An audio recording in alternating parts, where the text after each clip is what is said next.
Salut à tous, bienvenue sur l'Arène MMA. Aujourd'hui, on parle du nouveau record de l'UFC avec un revenu de 1,3 milliard en 2023. On va décortiquer tout ça.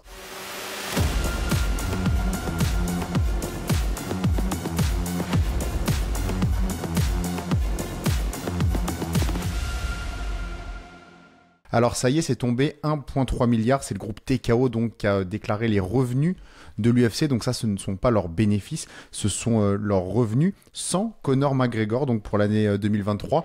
Important de le préciser parce que beaucoup pensaient que l'UFC dépendait pour faire des chiffres de Conor McGregor. Cependant, ils dépendent de lui pour vendre des pay-per-view à plus d'1 million. Mais ça, c'est encore une autre question. L'UFC a un plan d'affaires qui ne se base pas uniquement sur la vente de pay-per-view.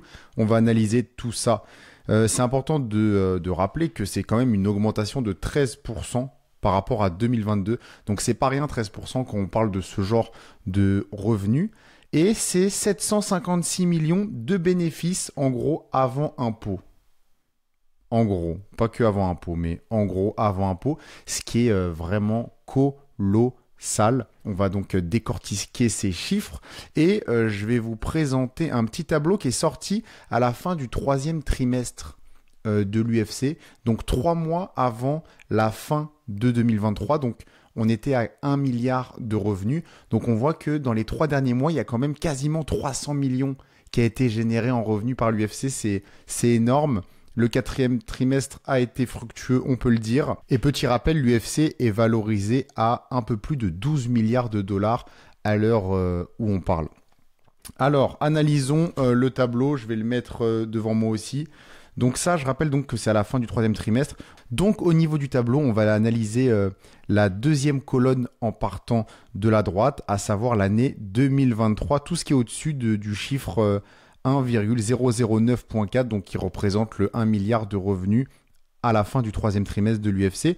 Donc 1 milliard de revenus à la fin du troisième trimestre de l'UFC, 702,5 donc millions viennent de media rights et content, donc les droits médias et le contenu. Donc ça, c'est tous les droits de diffusion de l'UFC, notamment avec ESPN. Ça inclut les pay-per-view. On ne sait pas à quel point ça inclut les pay-per-view, mais ça les inclut. Donc on est à 702 millions. C'est largement la source de revenus principale de l'UFC. Sans surprise. Ensuite, on a Live Event. Ça, c'est la billetterie. Donc, on est à 115 millions uniquement pour les 9 premiers mois de 2023. Donc, je répète, ce tableau, c'est un état financier à la fin du troisième trimestre. Donc, 3 mois avant la fin de l'année. Alors, 115,6 millions de billetterie en revenus. Sponsorship, 148 millions. Donc, ça comprend tous les partenariats. On voit plein de logos, de multiples compagnies dans la cage de l'UFC. 148 millions, c'est beaucoup, mais ça, on est sûr que ça va augmenter en 2024. Pourquoi ? Parce qu'il y a un partenariat de 100 millions qui a été signé avec Bud Light. C'est absolument énorme.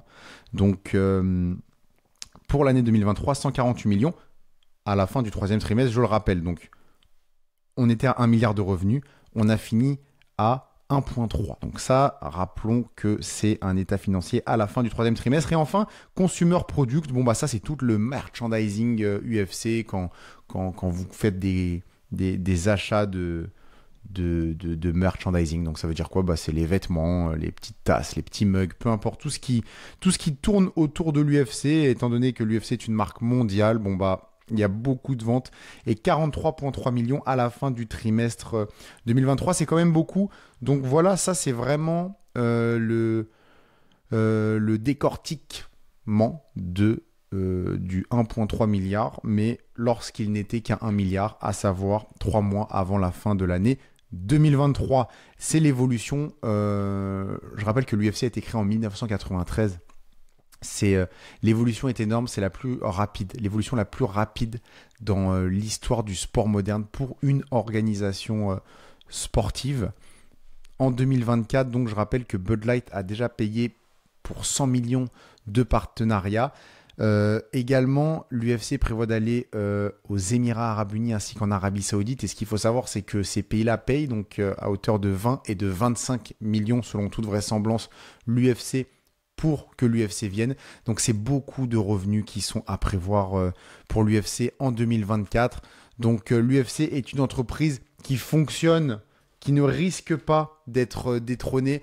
Et peu importe même, je pense, ce qui se passe dans le procès en cours de l'UFC, parce qu'il y a un procès qui a été initié, pas le procès, mais la procédure menant vers le procès a été lancée en 2014.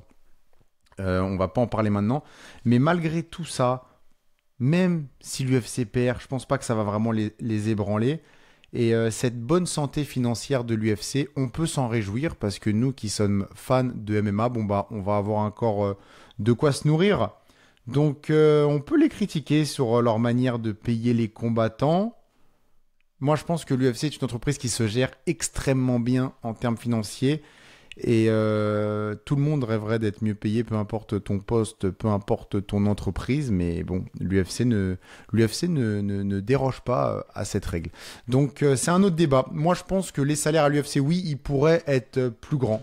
Mais il n'y a pas de quoi non plus le crier sur les toits de manière ostentatoire comme ça peut être fait parfois. Je pense qu'il y a bien pire injustice dans le monde des entreprises aujourd'hui, dans le monde bien sûr, mais dans le monde des entreprises également. Et l'UFC reste une entreprise privée, qui fait ce qu'il veut.